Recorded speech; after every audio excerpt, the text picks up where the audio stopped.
Welcome to Alaska Weather, a production of Alaska Public Media and the National Weather Service, Alaska Region. Produced and broadcast daily from the studios of KAKM, Alaska Weather provides complete forecasts, public, marine, and aviation for all of Alaska. Alaska Weather is made possible by the following sponsors.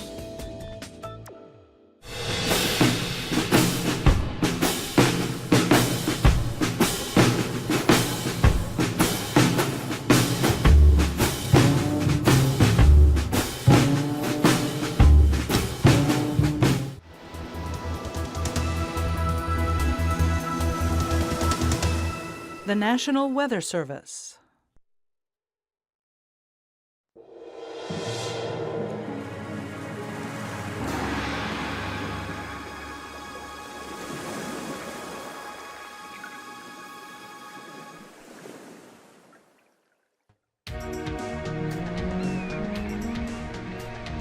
NOAA's National Marine Sanctuaries protect areas of national significance for their exceptional natural beauty and resources. Research and monitoring expeditions provide scientists with valuable knowledge about the biodiversity and ecological integrity of these fragile underwater systems. The knowledge does not come easy. Their mission is challenging and sometimes dangerous. But these risks pale in comparison to the wealth of information that awaits them. This is Expedition Sanctuary Quest.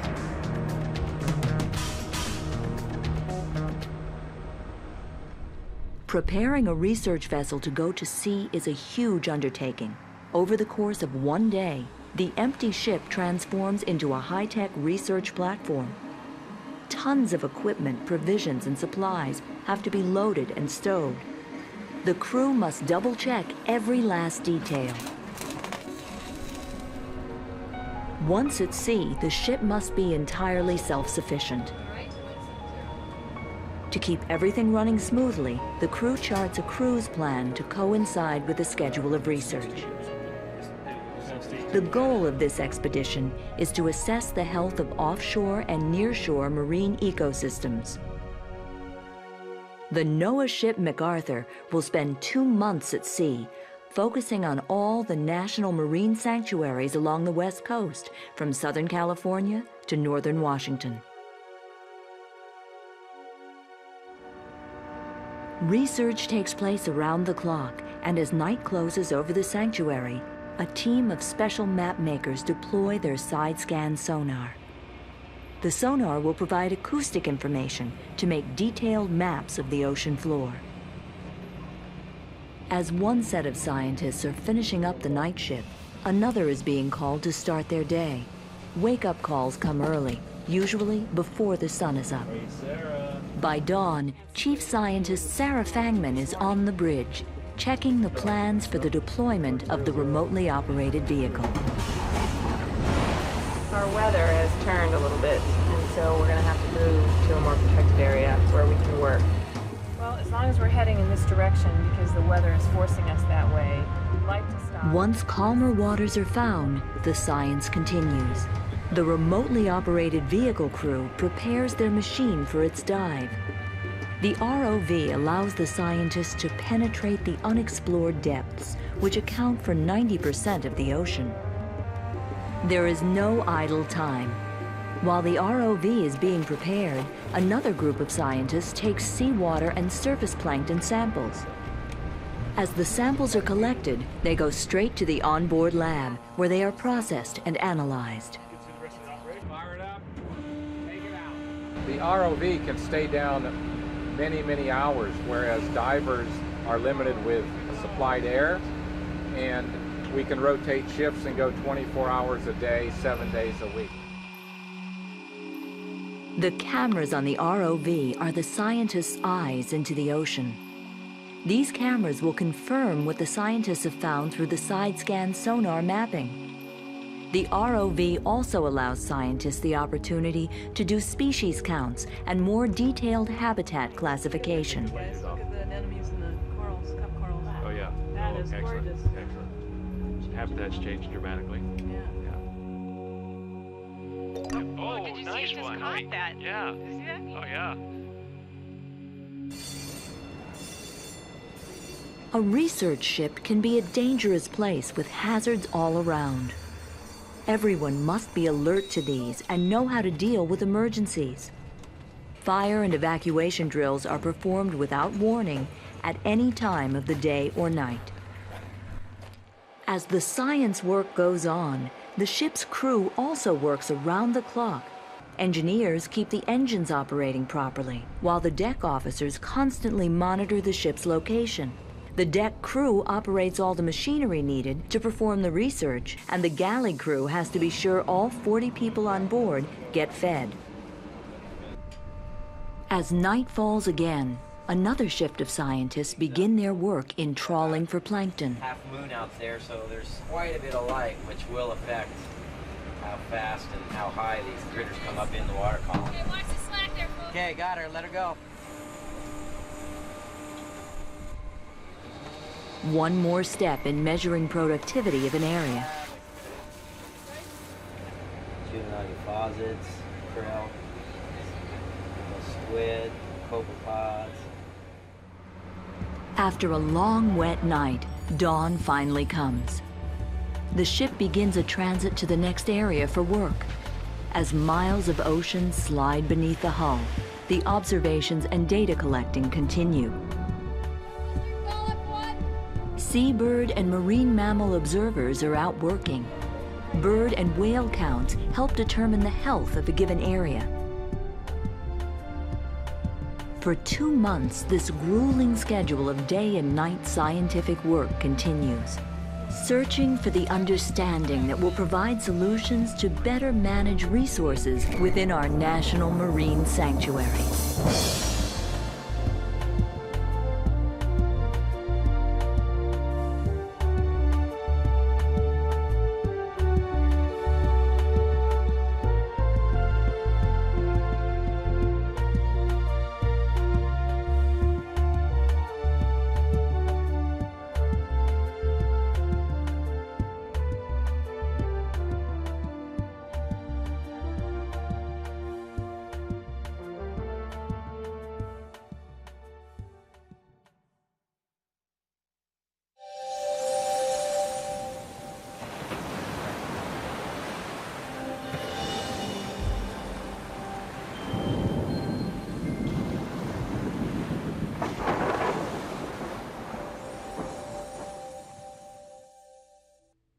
Hello again, everyone, and welcome to Sunday's edition of Alaska Weather. I'm Dave Percy. On the chart here, still some high fire dangers, mostly over the central interior. Actually, that one has expired. This is the fire danger map. High fire danger to extreme fire danger up over the east central interior, with high fire dangers through the Copper River Basin and some areas back to the west of the Kuskokwim Mountains, or the Alaska Range, Kuskokwim Valley over to the mountains there. And with the increasing winds expected to come in, red flag warnings are out for the eastern Alaska Range and portions of the Tanana Valley, as winds expected to kick up to 35 miles an hour in gusts tomorrow and tomorrow night, probably even on the following day as well. On the chart today, or on the satellite, you can see the sunny areas up here over the interior, from Fairbanks on up to Arctic Village. Another big swath of mostly sunny skies from the western North Slope right down into the portions of the Seward Peninsula areas. And also the Alaska Peninsula was generally dry today, with partly to mostly sunny skies breaking out right along the peninsula. A few breaks over the Pribilofs, and sunshine here over Prince William Sound today, and along much of the North Gulf Coast on in toward Yakutat. Partly to mostly sunny skies there over the southeast coast. There were possibly a couple of showers, mostly developing over the mountainous areas of Prince of Wales Island, maybe to the south, but they were more mist than hit as far as any of the locations went that report on the hour. And looking at the loop again, you can see the band of moisture right through here. Thunderstorms developing in some areas here, especially along the edge there of the clear skies and the clouds.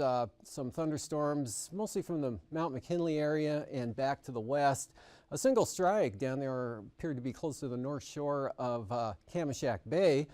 Otherwise, most of the thunderstorm activity occurring again out over to the east there in Canada. And back to the northwest, you can see the front coming southeastward there. Pretty good jet pushing that on down. And that's the next system that's going to be linking up with this low here. Actually, this will be after that, but this low here and the developing wave down to the southeast, right in that location as of about 10 a.m. this morning. We have this old low here over the central Aleutians. That's going to be sliding southeastward and troughing out. This one will be taking a turn to the northeast there toward Kodiak Island tonight, and that will be deepening and becoming the main low center by tomorrow morning. Otherwise, today over the interior, the thunderstorms occurring mostly over the eastern areas here, right along this trough, and then really scattering out back to the west. Just a couple of single strike areas down here, a few isolated showers over the Kenai Peninsula. But again, very nice day, sunshine there across much of Prince William Sound. On to the east, a few more clouds down here, but not much in the way of any precipitation. Annette picked up about 0.17 of an inch in the last 24 hours there. And that was about it. Everywhere else that reported any at all, it was much lighter. And then back here, some showers extending up in toward the Kobuk Valley and possibly developing here over the Brooks Range. But just some patchy areas of fog along the Arctic coast there. And again, all this sunshine over the northwest interior, translating out over the western North Slope regions throughout the afternoon hours. And then back to the northwest here, right under the label, you can see that frontal system that's sliding southeastward, but the much stronger one developing down here in this location. We'll see tonight that original low that's initially back out here over the central Aleutians today, weakening and sliding eastward to about the Alaska Peninsula, and then it'll eventually drop and just get caught up in the circulation of this next one. So as this comes northward, chance of rain reaches southern Kodiak Island by morning there. Otherwise, pretty fair night there with light winds. Scattered showers here, heaviest along the Alaska Range, lighter over the Kenai Peninsula, and on down towards Iliamna and those areas. Scattered thunderstorms over the interior this evening, diminishing toward and after midnight to just a few isolated showers, and staying fair and dry up over the North Slope and the Arctic coast. Light winds, areas of low clouds and fog along the immediate coast there, the west side, and possibly in towards the Chukchi Sea as well, with light winds down over St. Lawrence Island. This front now beginning to slip down to the south and southeast. Again, pretty good northerly jet there behind that, pushing that in, but the entire system not all that strong. Look for isolated showers from about Yakutat over to maybe Elephant Cove, possibly Haines, but again, just isolated in nature and nothing heavy at that. Dry down over the remainder of the Panhandle. And taking a look at tomorrow, you'll see this system works northward and pushes right up to near Chiniak Bay. Not so much tomorrow, but tomorrow night. Be about this position midday tomorrow, the low center beginning to slow down a little bit as the deepening speeds up. So a good shot of rain coming up, definitely Kodiak into the rain, but the low center so close that you won't see that much of an increase in the winds. But moisture spreading up to the western Gulf Coast. Showers over the Susitna Valley, Talkeetna Mountains, maybe the Chugach, but not too bad here over the Copper River Basin. But those southerly winds in the afternoon, through the, especially along the Copper River, will be kicking up to about 35 miles an hour, and that'll extend right up into Delta. And so there are those red flag warnings out, extreme fire danger due to those winds tomorrow. Otherwise, repeat of today, thunderstorms developing, showers as well here, mostly through this portion of the state, back up into that weak low there over the Kobuk Valley, and then some thunderstorms actually up over the, could reach the western Arctic coast possibly, a band of showers down to the Kuskokwim Bay area, and then some low clouds, fog, and drizzle there, all caught up in that northerly flow and northwest flow here, sliding into the north shores of the Alaska Peninsula, Unalaska over toward Nikolsky and those areas. Basically dry again, but look for a little bit of an increase in the low clouds and fog. And of course, the IFR conditions possible there for the Pribilos. Definitely IFR back along with this warm front pushing up into St. Lawrence Island, but not a lot of moisture with this coming out of the Russian Far East there, and that's a pretty dry, warm air mass, but it'll pick up enough moisture to definitely make for a pretty solid overcast with IFR conditions, low clouds and drizzle. Weak trough out here to the west, keeping it kind of damp, and but again, not much of a wind producer at all. Probably have some gale force winds with this front as it begins to deepen and pushes up toward the North Gulf Coast. High pressure will make for a fair day, partly to mostly sunny skies, light winds over the southeast coast. And then for Tuesday, you can see the low center now down to 995 millibars, inching its way up into the western Gulf of Alaska and toward the southern coast of the Kenai Peninsula. So that front will be broadsiding the North Gulf Coast. Look for gale force winds in advance of that, at least in a narrow band in advance of the front, and then diminishing in the afternoon hours once that pushes by. And rain spreading into the southeast coast there, a lot less in the way of wind accompanying that front as it reaches the Panhandle. And then winds turning around to the northwest here for Kodiak Island. So initially starting out wet, diminishing precipitation in the afternoon. And the wind's not so strong here from the Barren Islands, Fognak Island, and down to the, across much of Kodiak Island here. But Sitkinak could see some westerly gales in the afternoon on Tuesday. Also Shelikof Strait, southwest, maybe up to 25, 30 knots in the afternoon, but much lighter here for Cook Inlet. Ridging of high pressure right along the North Gulf Coast ahead of that front, probably kicking the winds up. Could see 25 knots northern Cook Inlet on those winds, along with increasing chances of rain, showers. The Sitna Valley once again. Pretty good area of showers and thunderstorms out here to the west along this trough axis, but staying dry from the Tanana Valley and across especially the upper Yukon Valley, and then scattered showers, isolated thunderstorms of Brooks Range. And again, even up to the North Slope, probably staying dry on the west side there. Very light wind conditions, so a lot of low clouds and fog from the western Arctic coast right down across the Chukchi Sea, through the strait to St. Lawrence Island. And a lot of low-level moisture here. Again, that northwest wind banking it up along the north side of the Alaska Peninsula and the Fox Islands there, with possible areas of EFR along the south coast of both locations. And again, once the front pushes through the Panhandle, a few scattered showers will take place Tuesday night. But actually another development right in here that's going to rotate up, and that'll keep the northern portions of the Panhandle wet back to Yakutat, probably Cordova as well, and it'll be less wetter on the southern areas, and that would be the forecast for Tuesday. It would be just a scattered shower or two over the southern southeast coast, but rain up to the north, back along in toward Prince William Sound. And looking at the temperatures today, 50s, mid-50s to near 60 over the southeast coast, 60 degrees at Juneau, one of the warmer locations. Otherwise, 56 at Sitka, 57 at Wrangell, 58 today, both at Cordova and at Yakutat. 55 reading reported from Seward's. Otherwise, Wasilla, 62 degrees, and Homer and Kodiak, both at 54. Gulkana, 62, and a 66 at Delta there, 57 over at Northway. Fairbanks, 73 at 4 o'clock, but they were a couple of degrees warmer than that just after. I think it was 74 or 5, 72 over at Tanana, then cooling back into the 60s in the north, but not too bad. 69 at Bettle, 63 Fort Yukon, near 60 there for the Brooks Range Arctic Village there in Anatuvik, and then the Arctic coast near 40 with just under 40 right along the coastline, into the 40s and 50s over the North Slope. 40s to near 50 back to the west, but Shishmaref, 36 degrees, 37 at Savunga, upper 40s there for let's see, that's Unalakleet and St. Michael, 42 at St. Mary's, 45 there at Macoriac, and a 54-degree reading at McGrath. Sleepmute, 57, and out to the southwest and west.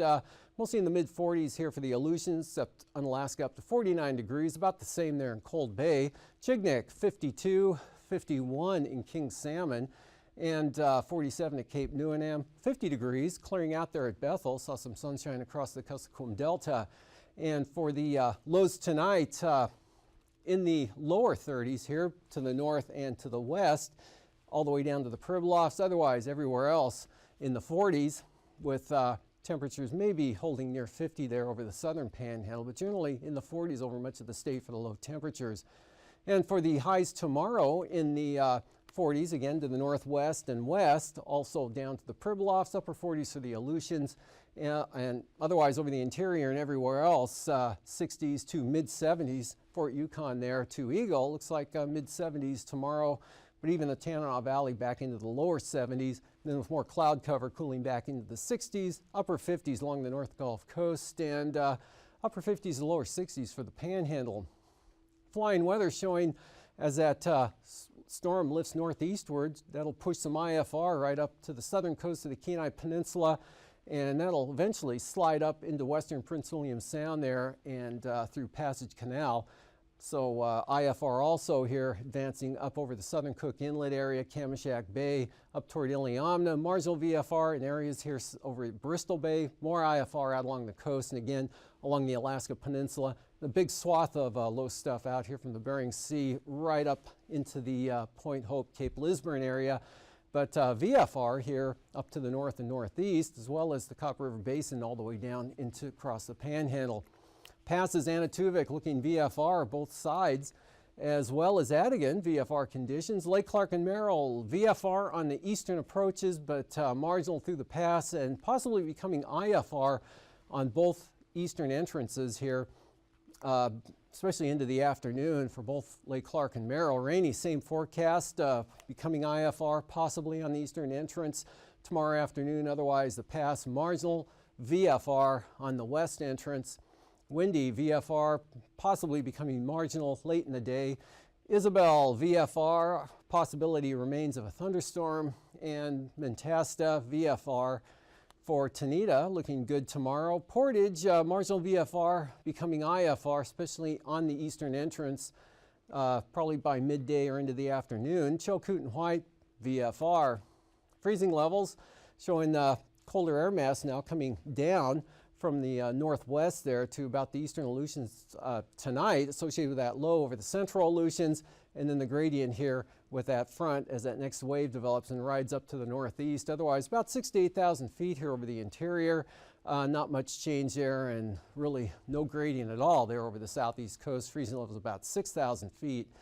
And for icing threats, mostly mixed or rime icing here out along the Alaska Peninsula area. Some of that could be moderate, as well as right through this area from Togiak Bay northeastward up the valley there, and then mostly mixed icing due to the convective nature of things there over the eastern Tanana Valley. 40-mile country, most of that though over into Canada. No icing for the Panhandle, and areas of icing increasing here up over south central Alaska, but still mostly rime icing here down and off Kodiak Island, and then that'll shift northward further tomorrow night and into the next day. For the upper wind flow chart, here's that jet coming down from the north and northwest out of the Russian Far East there, and a southern branch here, and where the two link up, that kind of puts a squeeze on the atmosphere, 100 to 150 knot jet max here, and that's a perfect setup for a strong storm to develop there, and that looks like just what will happen, and that'll push northeastward, again, just east of Kodiak Island the way it looks now. And then for 9,000 feet tomorrow, south to southeast, 25 to 30 knots here ahead of that storm. Getting a little brisk there, even up over south central Alaska. Lighter winds over the eastern interior, but look for a wind max, at least a narrow area, 25 to 35 knots here from the Brooks Range up to the central Arctic coast. All northwest flow back behind, 20 to 35 knots, strongest there from about Nikolsky over to Atka. And 3,000 foot winds looking like this, much the same pattern we saw at 9,000 feet. A lot of weak impulses here, keeping the gradient lighter and more variable there, but the stronger winds coming up, advancing up toward the North Gulf Coast late tomorrow. And turbulence-wise, moderate chop definitely here across the Barren Islands up into Kamishak Bay, and light to moderate here up into the south central Alaska area, especially over the mountainous terrain. Possible moderate chop central Arctic coast tomorrow, less turbulence back out to the west. And for the marine forecasts tomorrow, light variable winds over a good portion of the central inside waters, but just west of 10 elsewhere. Pretty light out here along the coast as well. Becoming south-southeast at about 15 up on the north coast. And taking a look at Tuesday, south to southwest, 15 to 20 knots, more of a southerly direction up to the north, and southeast winds 10 to 20 knots for Lynn Canal. That more of an afternoon sea breeze sort of thing. And for Prince William Sound tomorrow, light easterlies, variable at 10 for the northern inlet, otherwise southeast, 15 to 20 here for the Barren Islands in the afternoon, 20 knots Kodiak Island east there for Shelikof Strait. Then the next day, 30-knot winds there toward Sitkinak in the southern island, northwest 20 elsewhere, southwesterlies, small craft advisories there for Shelikof Strait, especially in the afternoon. 10 to 15 knot variable winds here for the Barren Islands, and those southeasterlies 25. Could see gale force gusts coming out of Turnagain Arm from the east. East 20 for Prince William Sound, southeast 30 for the North Gulf Coast. And Bristol Bay, west at 10 tomorrow, really light winds there. North 15 for the Alaska Peninsula. Easterlies at about 20 there from Sitkinak to Chignik. And then for Tuesday, 30-knot west winds there for Bristol Bay, and gales now Sitkinak over to about Chignik, maybe Sand Point, but 30-knot winds extending all the way down back to the west here, and then 20-knot lighter winds. So it's going to be a pretty windy day here along the Pacific side of the entire stretch of the Alaska Peninsula. And for the Aleutians, not too bad tomorrow, north-northwest at about 20 knots from Atka, Adak actually, all the way over to Unalaska, lighter westerlies to the west. And for Tuesday, 15 to 20 knot winds for the western Aleutians, and more of a west-northwest direction. Same speed, 15 to 20 for the central Aleutians. Northwest, 15 for the coast, light for the Bering Sea. And for Tuesday, 15 to 20 knot winds, really light for St. Lawrence Island. And the north slope here looking easterly tomorrow from the central coast all the way over to Demarcation Point at about 20. Lighter, more variable winds here to the west. Then those become northwest, up to 20 knots there as you get in toward Kotzebue Sound. East-northeast, 15 to 25. It's going to be a little brisk on the east side, both tomorrow and Tuesday. And that's the end of the show. Thanks for joining us.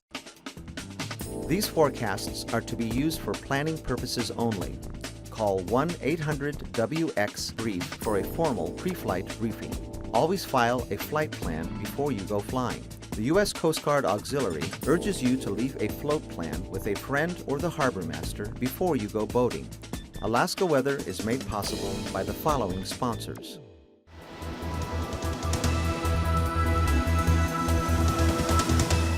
The National Weather Service.